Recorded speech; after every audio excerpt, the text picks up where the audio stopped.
ये बड़ा चक्कर फंस रहा था। बाबा बार सोच विचार कर रहे क्या करें क्या न करें। एक हमारे मित्र हैं, एक लाइन गाते हैं, हालांकि हमें तो गाना थोड़ा अच्छा नहीं लगता उसका, लेकिन खैर शब्दों पर न जाइए, आप भाव का आनंद लेंगे। बाबा क्या कह रहे हैं। अरे बोले हाय हाय ये मजबूरी, हाय हाय ये मजबूरी, ये लहंगा और ये हाय हाय ये मजबूरी, लहंगा और ये मेरे हाथ की ओढ़नी में काली फूल जाए, हाय हाय ये मजबूरी, लहंगा और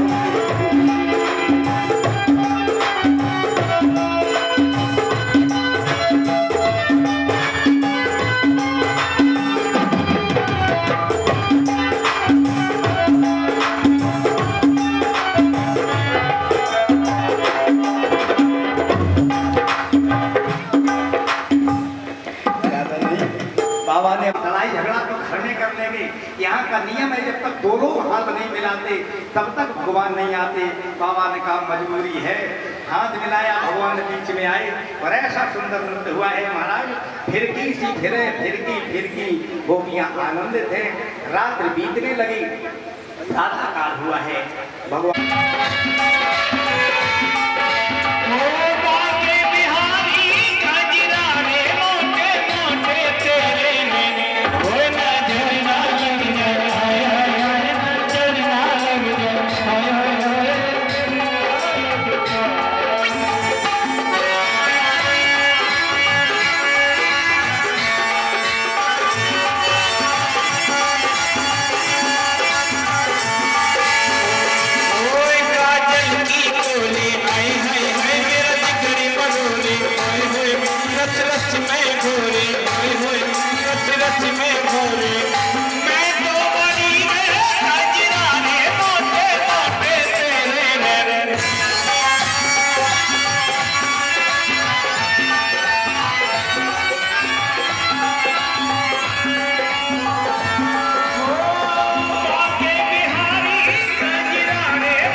माता निवेदन है कि आप आरती करें। आरती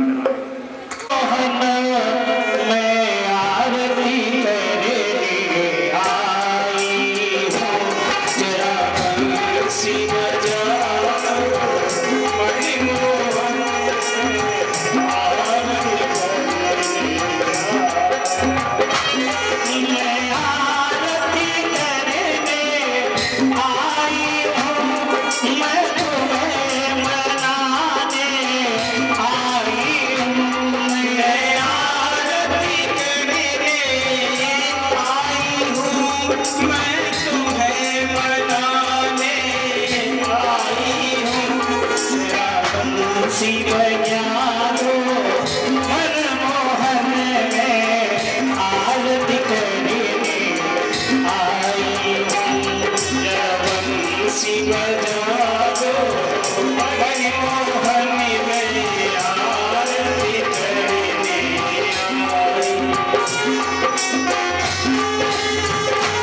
तुम्हें प्रेम से नहालो मनमोहन में आरती करने आई हूँ। तुम्हें प्रेम नहालो मनमोहन में आरती करने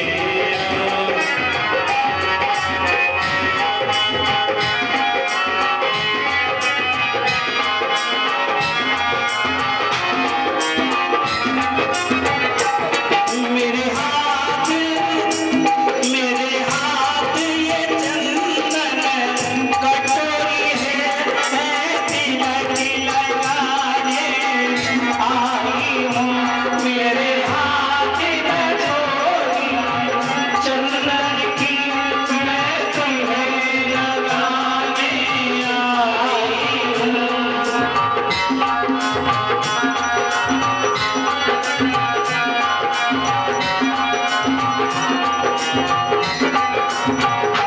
तुम्हें तिलक लगाओ मनमोहन में आरती करने आई हूँ।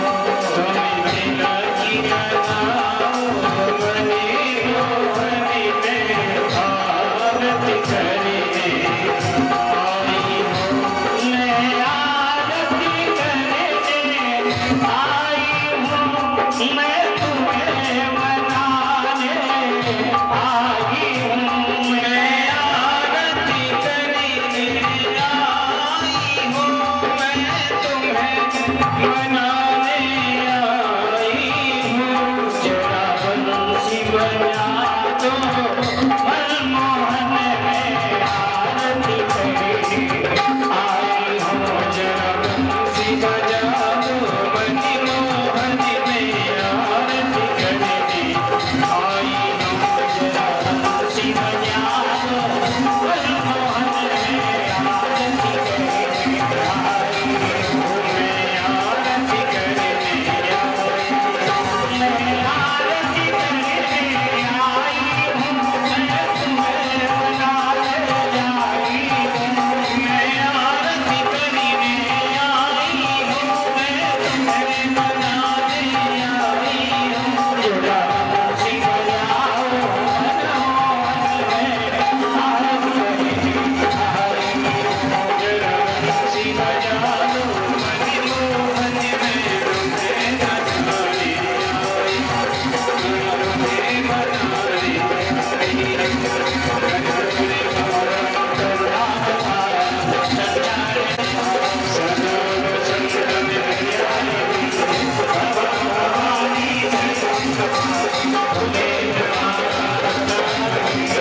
हरे कृष्ण हरे कृष्ण हरे राम राम राम हरे कृष्ण हरे कृष्ण हरे राम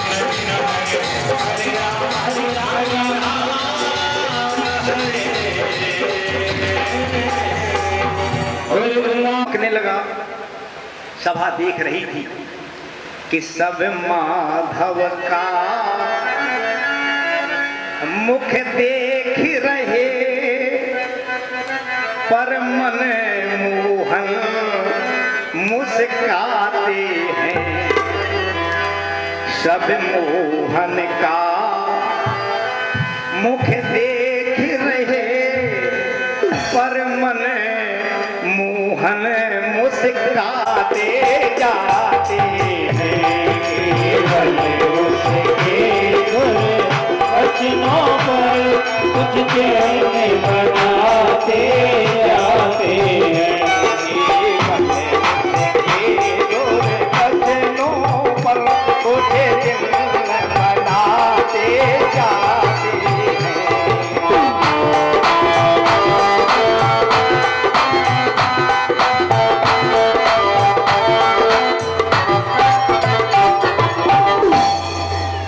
शिशुपाल नहीं रुका। जैसी 99 रेखाएं हुई, भगवान खड़े हो गए। बोले, शिशुपाल न कर अंधेर बहुत किसने तेरी मति फेरी है। शिशुपाल न कर अंधेर बहुत, भंवर में फंसी नाव एक आध घड़ी की देरी है। भंवर में फंसी नाव तेरी तेरी है। भंवर में फंसी नाव एक आध घड़ी की तेरी है। आज राजा परीक्षित ने सुखदेव जी से कहा कि प्रभु हमें किसी ऐसे भक्त की कथा सुनाओ जिसकी सारी इंद्रियां भगवान में लगी हो।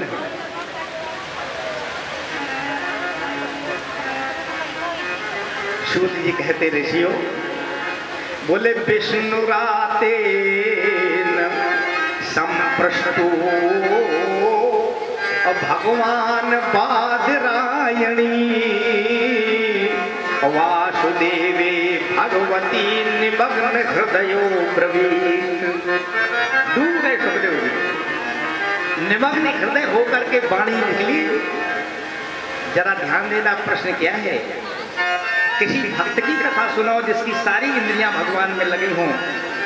और सुखदेव जी ने आंखें बंद कर ली, निमग्न हृदय हो गए और एकदम से बोल पड़े। बोले कृष्ण स्यासीत सखा कस्यते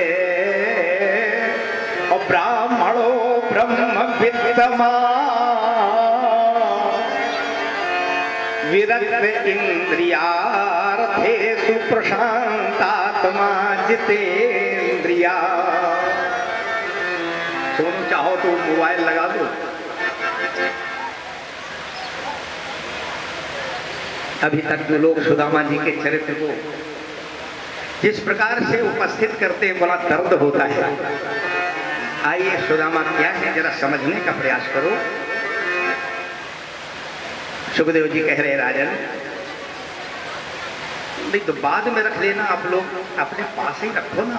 ने कहा, बोले कृष्ण स्यासीत सखा कस्यते ब्राह्मणो ब्रह्म विद्यमा। श्री कृष्ण का कोई सखा है, ब्राह्मण है, ब्रह्म विद्तम है। अब आप ध्यान देना, जो लोग कहते हैं उन्होंने चोरी से चना चबाया, एक ब्रह्म वेत्ता को चोरी करेगा। और कैसे हैं विशेषण देखिए, बोले विरक्त इंद्रियार्थेषु प्रशांतात्मा जितेन्द्रिया। आत्मा प्रसन्न रहती है, इंद्रियों पर जिन्होंने विजय प्राप्त कर ली है। और भी बोले यद्रक्षयोपन्नेन वर्तमानो गृहाश्रमी। जो भगवत कृपा से प्राप्त हो जाता, गृहस्थी में रहते उसी से जीवन चलाते। हमने जब सुबह कथा कहनी शुरू की थी तो कथा में हमने आपको बताया था एक साथ विद्या अध्ययन करने के लिए तीनों विद्यार्थी गए। जब वहां पर गए तो गुरुजी तीनों को काम भी एक साथ सौंपते थे। तीनों विद्यार्थियों में अलग अलग कला थी। जब गायों को सजाने का नंबर आता था तो भगवान प्रथम स्थान प्राप्त कर लेते थे। जब डांस भगाकर खुजला करके प्रसन्न करने का नंबर आता था तो बलराम जी नंबर पा जाते थे। और जब सुंदर हरी हरी घाय खिलाकर गायों को तृप्त करने का नंबर आता था तो सुदामा जी नंबर ले जाते। आज मैया ने तीनों विद्यार्थियों को गोचारण के लिए भेजा, पाठे दिया, सबने अपनी अपनी पोटली ले ली, चलते समय मैया ने कहा, कन्हैया समधाएं चली गई है, खत्म हो गई है। गायों के साथ साथ चराने के साथ साथ समधाएं भी लेते आना। भगवान ने स्वीकृति दे दी। शिप्रा नदी के किनारे पर गायों को लेकर भगवान पहुंच गए। गायें चल रही थी। अभी दोपहरी भी ठीक से नहीं हो पाई है, तब तक भगवान को याद आ गया। भगवान बलराम जी के पास गए और अपनी कलेऊ की पोटली खोली, बलराम जी को सौंप दी। बोले, भैया हम शिप्रा की ओर जाकर के समधाएं एकत्रित करना है, हम और सुदामा बाद में भोजन करेंगे। लेकिन सुदामा ने अपनी पोटली किसी को नहीं दी। दोनों विद्यार्थी शिप्रा पार कर गए। समधाएं चुन ही रहे थे, उसी समय एकदम से वातावरण बदल गया। आकाश में भयंकर बादल छा गए, चारों अंधकार छा गया, बिजली गरजने लगी, झंझावात चलने लगा है। दोनों विद्यार्थी एक वृक्ष के नीचे आकर पहुंच गए। इधर गायों को बलराम जी ने बहुत संभाला, पर गायें नहीं रुकी, सीधे महाराज आश्रम पर पहुंच गई। जब गुरुदेव ने देखा बलराम, कन्हैया और सुदामा कहाँ हैं? बोले, प्रभु वे दोनों समधा लेने के लिए शिप्रा के उस पार चले गए हैं। आज गुरुजी और भी साथ में विद्यार्थियों को लेकर वहां पर पहुंचे हैं। बहुत आवाज लगाई, पर उस झंझावात में आवाज सुनाई नहीं दी है। इस पे नहीं, आप भाव से नीचे रखो, नीचे रखो, नीचे। ये देखो, ये भगवान का विग्रह होता है, आप लोग समझ लें। ऐसी कोई सामग्री भगवान के विग्रह पर नहीं चढ़ानी चाहिए। पुष्प पत्र दक्षिणा तो आप रखें, लेकिन और सामान भगवान के ऊपर नहीं रखना चाहिए। जब आवाज नहीं सुनाई दी तो गुरुदेव ने अपने तपस्या की बल से उस स्थान को ऐसा बना दिया कि जहां पर कोई भी हिंसक जीव हिंसा न कर सके। गुरुदेव लौट आए। भगवान सुदामा को लेकर एक बड़े वृक्ष के नीचे गए और कहा, भैया आओ इसी वृक्ष पर बैठ करके रात्रि विश्राम करें। दोनों विद्यार्थी वृक्ष पर चढ़ गए। भगवान ने सुदामा से कहा, मित्र अब जरा ध्यान देना, मेरा कलेवा तो बलराम जी के पास रह गया है, पर तुम्हारा कलेवा तुम्हारे पास है। हमें भी आधा खिला दो, आधा तुम खा लो। सुदामा सतर्क हुए। सुदामा जानते हैं कि आज अगर भगवान को हमने प्रसाद खिलाकर तृप्त कर दिया तो ये हमें लक्ष्मीपति बना देंगे। इसलिए सुदामा ने उत्तर दिया, बोले, कन्हैया कभी कभी जीवन में व्रत रखना बहुत अच्छा होता है। रात्रि का समय है, पेड़ पर बैठे अगर अन्न का भोजन करेंगे तो आलस्य आ सकता है। आओ, इस वृक्ष में बहुत सुंदर सुंदर फल लगे हैं, दोनों लोग फलों का चयन करें, भगवान का भोग लगाएं, फलाहार करके रात्रि बिताएंगे। भगवान आह भर करके रह गए। बोले, अरे मित्र तू बहुत चालाक है। कोई बात नहीं। सवेरे गुरुदेव गए, दोनों विद्यार्थियों को लेकर विद्या पूर्ण हुई। जिस समय तीनों विद्यार्थी चलने लगे, हमने सुबह बताया था, मां शील ब्राह्मण का आभूषण है, इसलिए मैं धन ग्रहण नहीं करूंगा। भगवान ने कहा, भैया अपने लिए ना सही,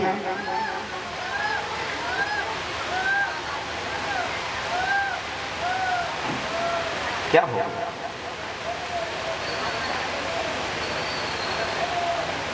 के लिए ले लो। सुदामा ने कहा कि नहीं मित्र, मैं किसी इतनी गरीब कन्या के साथ विवाह करूंगा जैसा मैं हूं, और जीवन कट जाएगा। धन आने पर आपकी भक्ति भूल सकती है, इसलिए प्रभु मैं धन की आकांक्षा नहीं करता। एक बार भगवान फिर आह भर कर रह गए, दो बार भगवान ने प्रयास किया और भगवान हार गए। सुदामा अपने नगर चले गए। भगवान मथुरा की ओर पदार्पण कर लिया। दिन बीतने लगे। आज भगवान श्याम सुंदर ने देखा, मथुरा में एक ब्रह्मोद्योग होता है, जहां पर विभिन्न पाठशालाओं के स्नातक आते हैं, ब्रह्म पर प्रवचन करते हैं, उन्हें पारितोषिक दिया जाता है, उनका सम्मान किया जाता है। भगवान को याद आ गया, हमारा मित्र भी ब्रह्मवित्तम है, क्यों ना सुदामा को सूचना दी जाए। भगवान ने तुरंत एक पत्र लिखा, सेवक को भेजा है, सुदामा को पत्र मिला, सुदामा हर्षित होकर चल दिए। मथुरा पहुंच गए, कृष्ण से मिलन हुआ, छाती से छाती मित्रों की मिली, और जिस समय ब्रह्मोद्योग प्रारंभ हुआ सुदामा को गद्दी पर पहुंचाया गया। निर्णय करने के लिए स्वयं गर्गाचार्य जी बैठे हुए हैं। बगल में उनकी एक बेटी है जिसका नाम कौमुदी है, जो वृंदावन की स्नातिका है, वो भी बैठी। धीरे धीरे विद्यार्थियों का नंबर आ रहा था, विद्यार्थी बोल रहे थे, लेकिन जिस समय सुदामा जी का नंबर आया और सुदामा जी ने ब्रह्म पर प्रवचन प्रारंभ किया है, तो तालियों से सारा सभागार गड़गड़ा गया। कौमुदी ने अपने पिता के बगल में बैठे हुए कहा, पिताजी ये ब्राह्मण विद्वान तो बहुत है, लेकिन गरीब भी बहुत है। संसार में क्या कोई ऐसा लक्ष्मीपति नहीं हुआ जो इस ब्राह्मण की गरीबी को दूर कर देता? गर्गाचार्य जी पुत्री के भाव को समझ गए। उद्योग पूर्ण हुआ। गर्गाचार्य जी ने पता लगाया ये ब्राह्मण कहाँ रुके हुए हैं। किसी ने कहा श्री कृष्ण के यहाँ बुलाया, श्री कृष्ण को सारी बात बतलाई। बोले तुम्हारी बहन तुम्हारे मित्र पर आकर्षित है, बहुत योग्य तुम्हारा मित्र है, बात करो उससे, हम शादी करना चाहते हैं कौमुदी की उसके साथ। भगवान खुश हो गए, भगवान सुदामा के पास दौड़ के पहुंचे, बोले भैया, बोले हाँ, बोले विवाह आ गया। सुदामा बोली कहाँ से? भगवान ने कहा जो बेटी अपने पिता के साथ सिंहासन पर बैठी थी वही है। सुदामा रोने लगे। सुदामा ने कहा नहीं कृष्ण, वे यदुकुल के आचार्य हैं, उनके यहाँ संपत्ति की कोई कमी नहीं है, सुख सुविधाओं में भी कोई कमी नहीं। वह बेटी राज परिवार में पली और बढ़ी है, मुझ गरीब के यहाँ आकर के उसका कैसे पूरा होगा? इसलिए भैया मैं उसके साथ विवाह कैसे कर सकता हूँ? लेकिन अब की बार भगवान ने ऐसा प्रयास किया कि भगवान जीत गए। तो सुदामा ने कहा कन्हैया, हमारे गांव का नियम है, मैं गांव वापस जाऊंगा और गांव से बारात लेकर के आऊंगा। भगवान बोले ठीक है। सुदामा जी अपने गांव पहुंचे, सभी को समाचार दिया। अभी तक आपने सुदामा की गरीबी देखी, अब सुदामा के गांव की गरीबी देखिए। पूरे गांव में एक जोड़ी वस्त्र है। जब कोई वर विवाह करने के लिए जाता है तो वह वस्त्र उसको दे दिए जाते हैं। आज वो वस्त्र सुदामा को भी मिले। अब महाराज सुदामा अपनी बारात लेकर जिस समय चले, जिस नगर से निकलते हैं लोग देखते हैं, एक ही चर्चा करते हैं, बोले पर सुंदर तो बहुत है, इसके मस्तक पर तेज चमक रहा है, लेकिन गरीब बहुत है। ये भाव भगवान समझ गए। भगवान ने रेशमी वस्त्र के जोड़े सिलवाए, रथारूढ़ हुए और भगवान मार्ग में जाकर सुदामा से मिले। सुदामा बोले हाँ भैया। बोले ये वस्त्र पहन लो। सुदामा ने कहा कि प्रभु हमारे गांव का नियम है कि यही वस्त्र पहनकर शादी में वर जाता है। तो भगवान बोले हमारे भी गांव का नियम है कि जो वस्त्र बेटी के यहाँ से आते हैं, जो बेटी वाला देता है उसको पहनना पड़ता है। आज भी दिए जाते हैं ना वस्त्र, तो वस्त्र पहनना पड़ता। आज सुदामा हार गए, भगवान जीत गए हैं। भगवान ने रेशमी वस्त्र अपने हाथों से पहनाए, मस्तक पर चंदन लगाया, सुदामा की शोभा निखर गई। भगवान रथ पर तो चले आए, इधर पीछे से सुदामा बारात लेकर पधारे। सुखदेव जी ने कहा राजन, गर्गाचार्य जी ने बारात की अगवानी की। सुदामा को बैठाल कर हाथी पर नगर परिक्रमा कराई गई। विधिवत वैदिक रीति से सुदामा का विवाह संपन्न हुआ। अब नंबर विदाई का आया। गर्गाचार्य जी ने अरबों खरबों की संपत्ति सजवाई, थोड़ी मोड़ी नहीं। सुदामा की बाह पकड़ी, एक एक संपत्ति का अवलोकन कराते हुए गर्गाचार्य जी ने कहा प्यारे पुत्र ये सब तुम्हारी है। आज नहीं, वर्ष में इस तिथि पर प्रत्येक वर्ष इतनी ही सामग्री मैं तुम्हें दूंगा। बारे सुदामा, गांव के लोगों ने जिस समय सुना हर्षित हो गए, आपस में गले मिलने लगे, बोले भैया सुदामा नहीं, ये गांव की गरीबी दूर हो गई। पर सुदामा ने बहुत धैर्य पूर्वक कहा, पिताश्री मेरे गांव का नियम है, हम लोग दहेज नहीं लेते हैं। सारा समाज यह सुनकर स्तब्ध रह गया।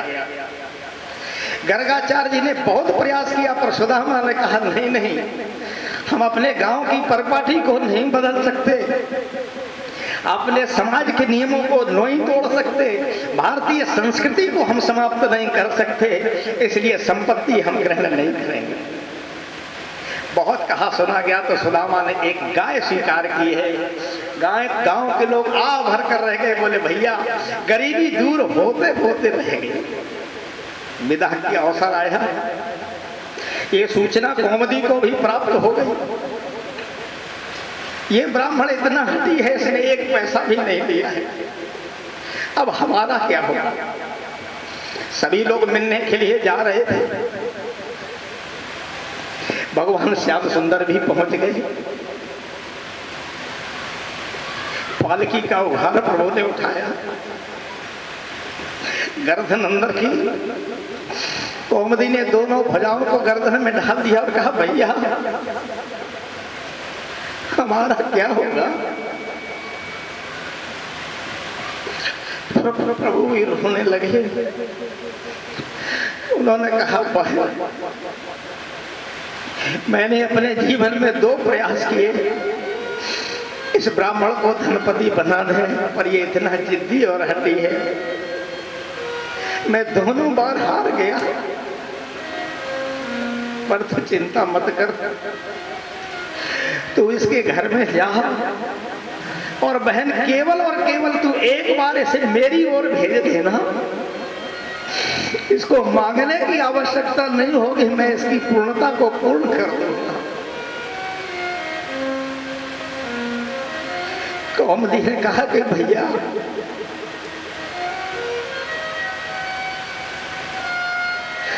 जब तक नहीं आएंगे तब तक मेरा क्या होगा। भगवान ने कहा बहन धैर्य तो धारण करो, अपने अपने भाग्य से सभी जीवन जीते हैं, एक बार तू प्रयास कर लेना, शायद तुझे सफलता प्राप्त हो जाए और मुझे भी सफलता मिल जाए। विदा हुई, रोती और बिलखती हुई कौमुदी आज इस समय ससुराल पहुंची है। आइए, सुदामा की गरीबी तो आपने देखी, और देखिए सुदामा का घर कैसा है। कहा मिट्टी के टीले 3 ओर, दीवारें नहीं है, मिट्टी के टीले 3 ओर, और उसके ऊपर टूटा छप्पर,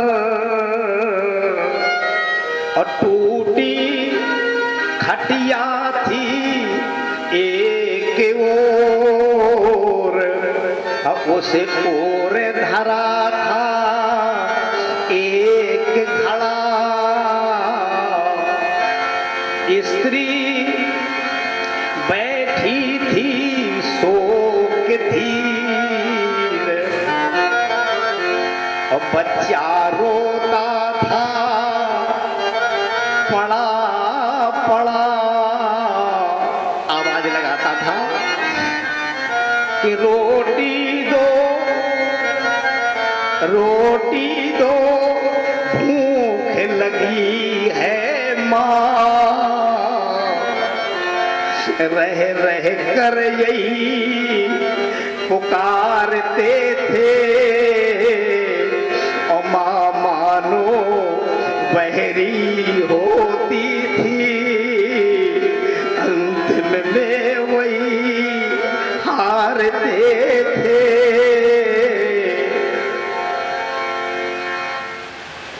ससुराल पहुंचकर कौमुदी का नाम परिवर्तित हो गया। ससुराल में कौमुदी का नाम सुशीला रख दिया गया। सुखदेव जी कह रहे कि राजा, कुछ दिन बीत गए थे, बालकों को भोजन प्राप्त नहीं हुआ है। सुशीला सुदामा जी के चरणों में पहुंच गई, रोना शुरू किया और कहा, प्रभु, कहा 2 दिन से है नहीं अन्न मिला, पूरा परिवार भूखा है।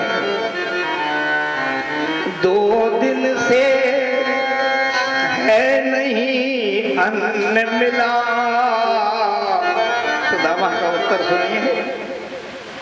सदैव भाव में सुदामा कह रहे हैं, बोले जगदीश कहो, जगदीश कहो।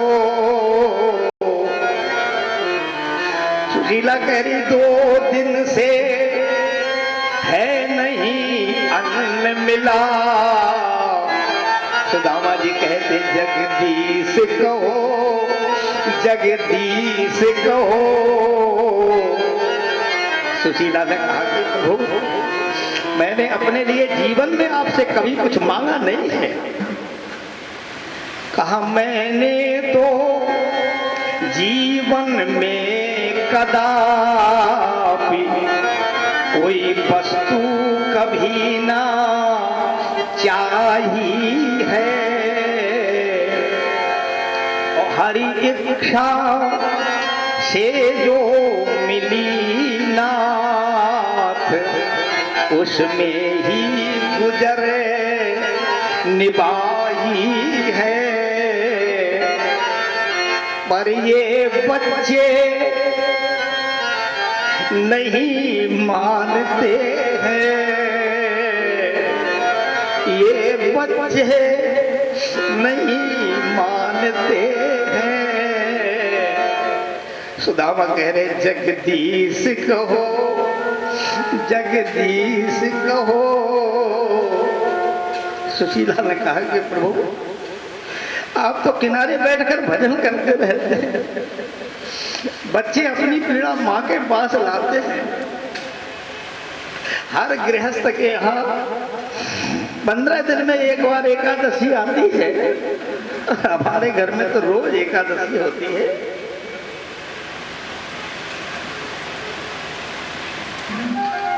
सुदामा ने कहा कि देवी, इसमें हमारा कोई अपराध नहीं है, मैं क्या करूं? सारे जीव अपने अपने भाग्य से जन्म ग्रहण करते हैं। बोले निज पूर्व जन्म के कर्मों से, निज पूर्व जन्म के कर्मों से सब दुखी दरिद्री होते हैं और पाते हैं सदा उसी का फल जो पूर्व जन्म में बोते हैं। देवी बोले ये नियम न टलता लाख कहो, जगदीश कहो, जगदीश कहो।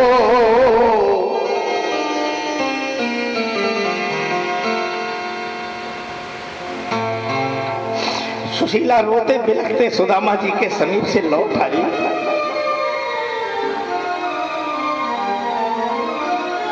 आज सर्दी की रात है, सर्दी के कारण रात कट नहीं रही है। किसी भी घर के सदस्य के पास वस्त्र नहीं है, इतने वस्त्र नहीं है कि सर्दी दूर हो जाए। अपने फटे पुराने वस्त्रों से अपने तन को ढके हुए हैं। सर्दी से निजात पाने के लिए, छुटकारा पाने के लिए सुदामा जी ने रात में आग जलवा ली। पूरा परिवार आग को घेर करके बैठ गया। जब पेट सेकते हैं तो पीठ फटा जाती है, और जब पीठ सेकने लगते हैं तो पेट ठिठुरने लगता है। ये गरीबी की एक झांकी है। शायद किसी के जीवन में भी ऐसी गरीबी तो नहीं होगी, पर सुदामा के धैर्य से शिक्षा लो, एक ना एक दिन वो गरीबी जरूर दूर होती है। आज जब रात नहीं कट रही थी तो सुदामा जी संस्मरण सुनाने लगे अपने बच्चों को। सुशीला तो जानती ही है सुदामा और कृष्ण के विषय में। सुदामा जी ने अपने बच्चों को संस्मरण सुनाया, और संस्मरण सुनाते हुए कहा कि हम दोनों विद्यार्थी एक साथ विद्या प्राप्त किए हैं। श्री कृष्ण हमारा अभिन्न सखा है, मेरा हृदय है, पर आज वो द्वारका का नरेश है, द्वारका अधीश कहलाता है, और सुदामा अपनी स्थिति में मौज बनाता है। रात की पूर्ण हुई। सुशीला ने सुदामा से कहा, प्रभु, कहा जब नाथ द्वारिकाधीश आपके, जब नाथ द्वारिकाधीश आपके, मित्र और गुरु भ्राता हैं, तो उनसे जा करके विपत्ति कहो,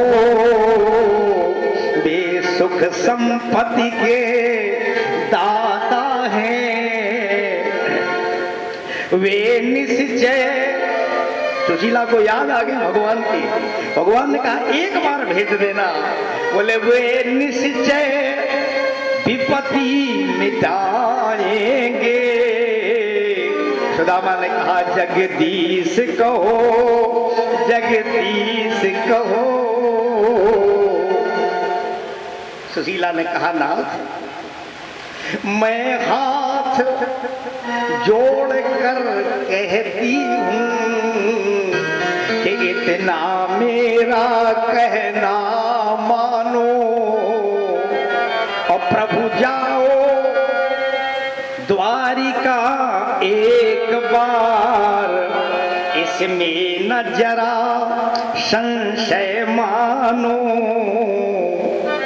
वे निश्चय, आप मांगना नहीं, वे निश्चय, वे इतने ब्रह्मण्य हैं कि आपको देखते ही वे निश्चय विपत्ति मिटाएंगे। सुदामा कह रहे जगदीश कहो, जगदीश कहो। आज सुदामा का आत्मगौरव जाग गया। सुदामा ने कहा सुशीला बात तो तू बहुत अच्छी कह रही है, लेकिन तू जरा एक बात बता मुझे, मैं परम मित्र हूं, परम सखा हूं, अगर हम उसके दरवाजे पर आज तक नहीं गए हैं तो क्या उसने कभी ये नहीं सोचा कि अपने करीबी मित्र के यहाँ एक बार भी चक्कर लगा दे? नहीं नहीं, गरीब होने के कारण मैं उसके दरवाजे जाना नहीं चाहता। अगर वो लक्ष्मीपति होने के बाद मेरे दरवाजे नहीं आ सकता है तो मैं भी कैसे जा सकता हूं? भगवान ने सुदामा के हृदय के भाव को समझ लिया। आज भगवान ने एक भिखारी का स्वरूप बनाया और सुदामा जी के दरवाजे पर आ गए। आवाज लगाई प्रभु ने,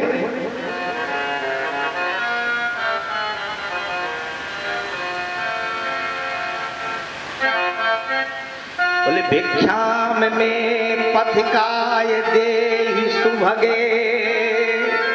ए सौभाग्यशालिनी, मुझ भिखारी को भीख दे जाओ। जो सुशीला ने सुना कांप गई। दोबारा आवाज भगवान ने लगाई। सुशीला ने अपने फटे हुए वस्त्रों से अपनी लज्जा को ढका, दरवाजे के किनारे पर खड़े होकर उत्तर दिया कि हा हा सुबा कि निष्फला। ए मांगने वाले, तेरा वाक्य निष्फल हो गया। भगवान बोले कस्मात ब्रूहि सखे, क्यों? मुख से निकल गया एकदम से। सुशीला के बोले काल क्रिया वर्तते, महाराज हमारे घर में सूतक लगा है, और जब सूतक लगता है तो दान नहीं दिया जाता है। भगवान हंसे बोले अरे कौमदी तू इतनी चतुर कैसे हो गई? भगवान ने आगे प्रश्न किया, बोले मां से शुद्ध दीवानवा, सूतक 10 दिन में दूर हो जाता है, तेरे घर का सूतक 1 महीने में पूरा होगा कि नहीं होगा? सुशीला ने भी उत्तर दिया, बोले नहीं नहीं, क्रोध भूत मृत्युम बिना, बिना मेरी मौत के हमारे घर का सूतक दूर नहीं होगा। भिखारी बने भगवान ने कहा देवी अभी जन्म का सूतक है, कल मृत्यु का सूतक लग जाएगा। बोले ओ जाता, ऐसा कौन तुम्हारे घर में पैदा हुआ है जिसका सूतक तेरी मौत से पहले दूर नहीं होगा? सुशीला ने उत्तर दिया, बोली मम सर्व वित्त हरणम दारिद्र नामा श्रुता, मेरा सब कुछ हरण करने वाला गरीबी नाम का बेटा पैदा हुआ है। अरे भगवान बोले पगली इतनी होशियारी से अपनी गरीबी को छिपा रही है, एक बार तू अपने पति को द्वारिका क्यों नहीं भेज देती है? द्वारका के अधीश्वर बहुत ब्रह्मण्य हैं। सुशीला ने कहा प्रभु आप ठहरो, हमारी बात तो मानते नहीं, शायद आपकी मान जाए। दौड़कर सुशीला सुदामा के पास जाती है, कहा नाथ चलो दरवाजे पर। क्यों? दरवाजे पर कोई भिखारी आपको बुला रहा है। सुदामा कहने लगे देवी गृहस्थी का भार तुम्हारा है, मेरे पास कुछ नहीं, मैं वहां जाकर के क्या करूंगा? सुशीला ने कही नहीं कुछ बात करना चाहते हैं। सुदामा जिस समय चले भगवान जान गए मित्र का सामना मैं नहीं कर सकता हूं, इसलिए भगवान अंतर्धान हो गए। सुशीला ने रो करके कहा हे हरिपुत्र, हे प्रभु ये कोई भिखारी विकारी नहीं था, ये स्वयं द्वारिका के नाथ आज आपके दरवाजे पर भीख मांगने का स्वरूप धारण करके आए हैं, इसलिए तुम भी एक बार द्वारिका चले जाओ। इधर भैया जब ये प्रार्थना सुशीला ने की है, बोले नाथ मानो, नाथ मानो बात जाओ, और मांगना न कोई वस्तु, और देख दशा दीन बंधु आप जान जाएंगे। देखो भगवान रुक्मिणी मैया के सहित पधार रहे हैं, सुदामा की अगवानी के लिए पूरी तैयारी है। बच्चे पीछे आ रहे, बैठ जाए बैठ जाए, कोई खड़ा नहीं। बोले द्वारिका नरेश सर्वेश तुम्हें देखते ही, और अपना प्रिय प्रेमी जान प्रभु अपनाएंगे। कहा दीन बंधु दीनानाथ, आप लोग कथा देखो इधर, हम उतनी देर से कथा सुनाए रहे, हमारी और कोई दृष्टि नहीं है। अरे इतनी जल्दी अगर आप लोग भूल, कह रहे दीन बंधु दीनानाथ, और करेंगे सनाथ तुम्हें, और नाथ हाथ जोड़ने पर माथे वो झुकाएंगे। मेरी अभिलाषा पूर्ण कीजिए विश्वास मुझे, कि प्रभु अपना प्रिय प्रेमी जान तुम्हें अपनाएंगे। मैया देख रही कि हमारी हैं ये, बदल तो नहीं गए। नहीं नहीं, शाम को सब अपने अपने देश में आ जाएंगे। बोले गोविंद भगवान की। सुखदेव जी कह रहे कि राजन, जब सुदामा ने ये बात सुनी तो सुदामा को एक प्रसन्नता हुई। सुदामा ने कहा कि देवी बात तो तुम्हारी ठीक है, अयम ही परमूलाभा उत्तम श्लोक दर्शनम, उत्तम श्लोक प्रभु का दर्शन हो जाएगा। लेकिन देवी एक बात बताएं, शास्त्र कहता है कि राजानम गुरुम ब्राह्मणम रिक्त पाणेर न सेवेत। श्री कृष्ण राजा है, खाली हाथ उसके यहाँ नहीं जाना चाहिए। भेंट अगर कोई हो तो तुम लाके दे दो तो मैं जा सकता। सुशीला के तो प्राण में प्राण आ गए। आइए गरीबी का एक और पर्दा हटाते हैं। सुशीला दौड़ करके बगल वाले घर में गई है। सुशीला ने कहा कि देवी हमारे पति द्वारिका जा रहे हैं, आपको पता नहीं होगा द्वारका के जो अधिपति हैं, द्वारका के जो स्वामी श्री कृष्ण हमारे पति के परम सखा हैं। ओह, ये संसार कहां समझ सकता है, ये संसार कैसे स्वीकार कर सकता है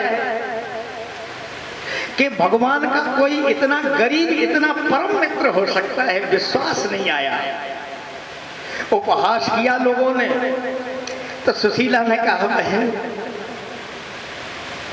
कुछ भी तुम्हारे घर में हो तो दे दो। 4 घरों में सुशीला गई है। सुखदेव जी कह रहे राजा, बोले या चित्वा चतुरो मुष्टि विप्रान पृथक दंडुला। ये समाज ऐसा है, समाज भैया उसी को देना पसंद करता है जिससे वापसी की आशा होती है। समाज कभी भी हाथ उठाकर उस गरीब की ओर नहीं बढ़ाता है जहां से आशा ही नहीं है। टूटे हुए चावल के कण जो निरर्थक पड़े हुए थे, एक एक मुट्ठी 4 घरों से प्राप्त हुए हैं। अब आप गरीबी देखिए, चावल के कण तो मिल गए पर बांधे किसमें। सुशीला ने अपनी वही सड़ी हुई साड़ी फाड़कर 4 परत बनाई, कहीं फट न जाए। 4 मुट्ठी चावल रखे, गांठ लगाई, सुदामा जी को सौंप दी। बोले चैल खंडे न तान बत्वा भरते प्रादादुपायनम। लीजिए ये भेंट है। सुदामा ने भेंट पकड़ी, बहुत प्रीति है, उत्साह के साथ चले हैं। कब श्री कृष्ण का दर्शन होगा, कब श्री कृष्ण का दर्शन होगा। बड़ी तुरंत गति से चले जा रहे पर बेचारे थक गए। मार्ग में एक नदी आ गया। अब नदी पार कैसे करें। तब तक सुदामा ने दूर से देखा, अभी जल्दी कर रहे हो भाई, अभी देर लगेगी सुदामा को पहुंचने में, थोड़ा और 5 मिनट का धैर्य रखिए। तब तक सुदामा जी ने देखा एक नाविक नाव चलाता हुआ सुदामा की ओर आ रहा है। दोनों हाथ सुदामा ने उठाए, इशारा किया, बोले भैया इधर आओ। नाविक कोई और नहीं है, स्वयं भगवान है। नाव किनारे पर लगाई, सुदामा जी के हाथ को पकड़कर भगवान ने नाव पर बैठा लिया। चली नाव, बीच धारा में नाव पहुंच गई। भगवान ने नौका रोक दी। सुदामा ने नाविक की तरफ देखा, भगवान ने हाथ बढ़ाया, पंडित जी लाओ। सुदामा बोले क्या? बोले उतराई नहीं दोगे, को थोड़ा कम कर। सुदामा ने कहा मित्र मेरे पास देने के लिए कुछ है नहीं। भगवान बोले हमारा नियम है कि जब तक हम कुछ लेते नहीं तब तक हम पार नहीं करते। तो सुदामा ने कहा कि प्रभु एक काम करो, आप हमें उस पार लौटा दो। भगवान बोले दूसरा नियम यह है कि जिसे एक बार अपनी नाव पर बैठा लेते उसे वापस नहीं छोड़ते। सुदामा ने समझा इसने चावल की पोटली देख ली है। सुदामा ने कहा भैया ये हमारी नहीं है, ये दूसरे ने दूसरे के लिए दी है, ये मैं दे नहीं सकता हूँ। भगवान बोले कुछ तो दे दो। सुदामा के मुख से निकल गया, प्रभु जो मेरे पास है वह मैं तुम्हें देना नहीं चाहता हूँ। भगवान ने कहा विप्रदेव हमारे नियमों की रक्षा कर दो, जो है सो दे दो। सुदामा ने कहा मेरे पास केवल गरीबी है जिससे मेरे बच्चे रोते हैं, मैं तुम्हें देकर तुम्हारे बच्चों को नहीं रुलाना चाहता हूँ। भगवान ने जबरन प्रयास करके कहा हमारा नियम न टूटे, और सुदामा से गरीबी दान में ले ली। नदी के पार किया है। सुदामा रात्रि के समय निद्रा में आए हैं। इधर भगवान द्वारिका पहुंचे। भगवान जानते हैं आना बड़ा कठिन है। योग माया को बुलाया, जाओ हमारा मित्र बहुत थक गया है, द्वारिका पहुंचा दो। योग माया ने सोते हुए सुदामा को शरीर से और महाराज द्वारिका पहुंचा दिया। प्रातः काल हुआ, चारों ओर से आवाजें आ रही थी, द्वारकाधीश की जय हो। आप लोग भी नारे लगाए, द्वारकाधीश की जय हो। जो सुदामा के कान में आवाज पड़ी, चौंक कर खड़े हो गए।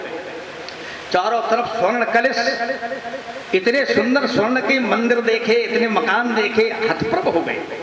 सुदामा जल्दी उठे, जाते हुए एक राहगीर के समीप पहुंचे। भैया, बोले हाँ ये कौन सी नगरी है? पंडित जी प्रणाम, ये द्वारिका है। सुदामा ने कहा हम द्वारिका आ गए। बोले आप द्वारिका के मध्य में खड़े हैं, कहाँ जाना चाहते हो? सुदामा ने कहा हमारा एक मित्र रहता है